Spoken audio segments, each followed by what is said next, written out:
Certamente assistiu o vídeo que eu deixei a respeito da situação das pessoas que são divorciadas e que se encontram em segunda união, como é que elas podem fazer algo com relação à situação de comunhão. Mas essa pessoa que vive numa segunda união, não tem, o casamento dela está enrolado no tribunal e não sai nunca a declaração de nulidade. Ela não tem condições de viver o celibato porque não aguenta. Ela está tendo relações sexuais continuamente com uma pessoa com a qual ela não é casada. Ela não está em estado de pecado? E se ela morrer, ela não vai para o inferno? Ou seja, Padre Paulo, aquele vídeo seu não foi misericordioso demais? Não seria mais honesto, Padre Paulo, que você dissesse que quem peca vai para o inferno, se arrependa, porque você será condenado? Bom, aqui a resposta ela é bastante complexa. E como tudo aquilo que é verdadeiro é difícil de explicar. Por quê? Porque é muito mais fácil você se agarrar numa lógica simples de 2 mais 2 igual a 4, pecou, cometeu um pecado, vai para o inferno, pronto e acabou. Só que as coisas não são assim. Mas não são assim, inclusive, na tradição da igreja. Se você pegar o pensamento de Santo Afonso Maria de Ligório, grande moralista, prezado, não é? Na tradição da igreja, Santo Afonso Maria de Ligório fala, por exemplo, que existem habitudinários que podem ser santos. O que quer dizer isso? Habitudinários é aquela pessoa que peca e cai. Peca e cai. Não, troquei aqui as palavras, né? Ela peca e levanta, né? Se arrepende. Então ela continua, vai sempre nessa situação de cair continuamente e se levantar continuamente e se arrepender continuamente, mas ela vê que não dá conta. Pois bem, Santo Afonso diz, essas pessoas podem ser verdadeiros santos. Por quê? Porque quem vai julgar é Deus, não eu, moralista, não eu, confessor. O juízo final, claro que o confessor ele deve emitir um julgamento, não é? Mas o julgamento da confissão não é o julgamento eterno. Não vamos confundir as coisas. Por exemplo, um sujeito se apresenta na confissão e diz, Padre Paulo, eu estou vivendo em segunda união e tenho relações sexuais constantes com a minha esposa. Qual é a atitude de Padre Paulo na confissão? É chegar a dizer, meu irmão, eu não posso lhe dar absolvição. Enquanto você não regularizar, eu não tenho o poder de te dar absolvição. Não é que eu não quero, eu não posso. Eu não tenho esse poder. Eu não sou senhor do sacramento. Está entendendo?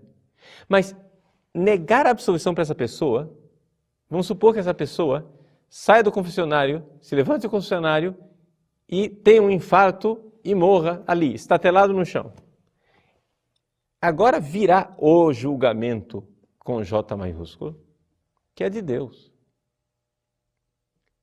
que julga o coração. Então existe a possibilidade de que aquela pessoa que viveu o drama de não dar conta da castidade, ou seja, ela queria correr, mas ela não tinha pernas para correr. Ela queria fazer, ela fazia até o esforço, mas ela não era capaz de. Porque o negócio é esse, gente. Nós não somos tão livres como nós gostaríamos de ser. Existem pessoas que não são livres. Eu não estou dizendo que o ser humano não é livre. Mas existem pessoas que estão numa situação psicológica e espiritual tal, elas estão tão enredadas naquela situação que elas não têm mais a liberdade que gostariam de ter. Vamos dar um exemplo concreto para você entender? O exemplo de um drogado. O drogado, qualquer um que tenta ajudar os drogados a sair do vício, da dependência química, o primeiro passo que a pessoa tem que dar é admitir que ela é impotente diante da droga. Entende? A pessoa foi livre, ela pecou tomando a droga, ela pecou utilizando os tóxicos, mas ela pecou no passado. Depois que ela cometeu uma série de pecados, daqui para frente, o que ela está fazendo é erro, mas não é pecado no sentido explícito da palavra. Porque pecado é quando você quer e sabe que é pecado. Ou seja, você sabe que é pecado e quer pecar. Mas esse querer exige uma liberdade. A pergunta é, o drogado tem essa liberdade ou ele já é um pobre escravo refém? Então, se ele já não quer mais, mas não tem força para querer diversamente, entende? Ele desejaria, mas não tem mais liberdade. Então, nas clínicas de tratamento para toxicodependentes, o que é que você vai fazer? Você vai ajudar a pessoa. Então, se distancia a pessoa da possibilidade de comprar drogas que você coloca numa fazenda, põe a pessoa a fazer trabalho braçal, entende? Etc. Uma série de meios para ajudar a pessoa a sair. Mas a pessoa sozinha não dá conta de sair. Um dos grandes erros de alcoólatras, toxicodependentes, é querer sair daquele vício por sua própria força. Eles já não são mais livres. Pois bem, uma pessoa que viveu uma vida sexual, assim, desregrada, devassa, ou que tem uma carência afetiva por causa de traumas infantis, ou que tem alguma disfunção ou desordem, esta pessoa é livre o suficiente para dizer, não irei pecar contra a castidade nunca mais? Se ela é livre, se ela quer, ela sabe que é pecado e ela quer pecar, então ela cometeu um pecado mortal. Ou seja, pecado mortal é esse pecado que eu cometo de olhos abertos, eu sei, eu enxergo que é pecado e eu quero pecar. Mas se a pessoa perdeu a liberdade, ela já é um pobre escravo. E por mais que ela repita os seus arrependimentos, existe algo que a impede de sair daquela situação. Portanto, eu não tenho condições de julgar casos. O que eu tenho condições é de deixar este impasse. Ou seja, o que eu disse no outro vídeo é exatamente aquilo que a igreja vê. A situação de casais que estão em segunda união é uma situação dramática. Vamos levar a sério esse drama. Ou seja, essa situação dramática, como é que a gente pode definir o drama? O drama é um conflito de liberdades, é algo que envolve a liberdade. Pois bem, essa situação dramática, como é que ela pode ser resolvida? Eu não sei. Mas onde está esse drama, existe uma cruz, não é?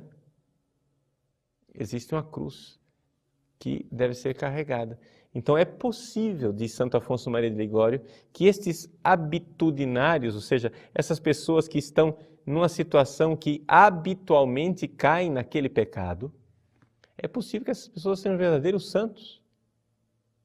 Ou seja, pessoas que gostariam de estar longe do pecado, mas não dão conta. Não tem como julgar. Então não posso dizer que aquela ideia hipotética, né, daquele homem ao qual eu neguei a absolvição e que caiu estatelado no chão, que ele vá necessariamente para o inferno. As coisas não são simples assim. Não é? Deus nos deu este caminho do perdão, que se chama confissão. É o caminho que a gente conhece. Não é? Mas o caminho único chama-se Jesus Cristo. E Ele, que é o único caminho, é quem irá julgar é quem irá redimir, é quem irá dar o perdão e admitir no céu ou condenar ao inferno, condenar à pena eterna. Então, seja como for, o que é necessário? Vamos resumir o que é que o Padre Paulo está tentando dizer? É necessário que nós não sejamos presunçosos, não é? Porque não podemos presumir que quem vive nessa situação de pecado irá para o céu. Mas também não podemos presumir que ele vai para o inferno. Assim como eu, que me confesso todas as semanas e comungo todos os dias, eu, Padre Paulo Ricardo, pessoa biográfica, concreta, eu não posso presumir que eu vou para o céu. Eu tenho que olhar para mim e compreender que a quem muito foi dado, muito será exigido. Eu que comungo, eu que confesso, a mim foi dado muito. Então eu estou numa situação de risco, sim. Por quê? Porque eu posso não corresponder ao dom que eu recebi. Enquanto outros não receberam o mesmo dom. Outros talvez não receberam tudo esse mesmo dom.